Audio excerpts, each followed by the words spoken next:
So we've got a really rare find on our front porch here in Weatherford, Texas. We've got a little albino baby bird right here. It's really cool. I posted some pictures on Facebook, like in a couple bird groups, to see if people could identify what these are.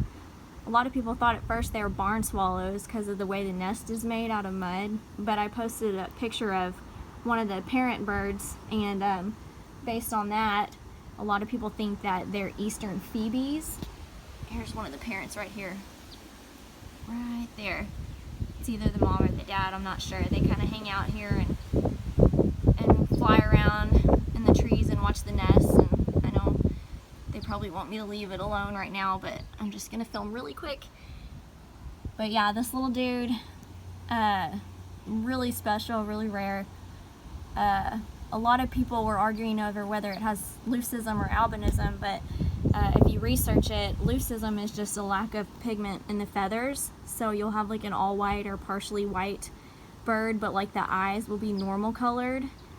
Where in albinism, you'll see the red eye, which this one has.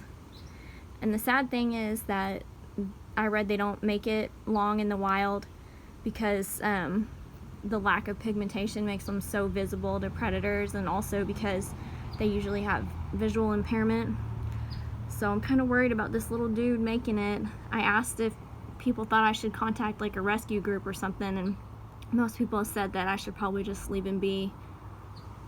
But I don't know. I may call around and get some more opinions, because it makes me sad to think that he may not make it long once he leaves the nest, which I think they're going to pretty soon, because I just found this nest maybe like a week ago, and they've already grown so much.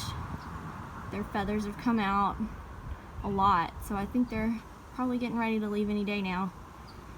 So we'll see. We'll keep watching, and I'll keep y'all posted.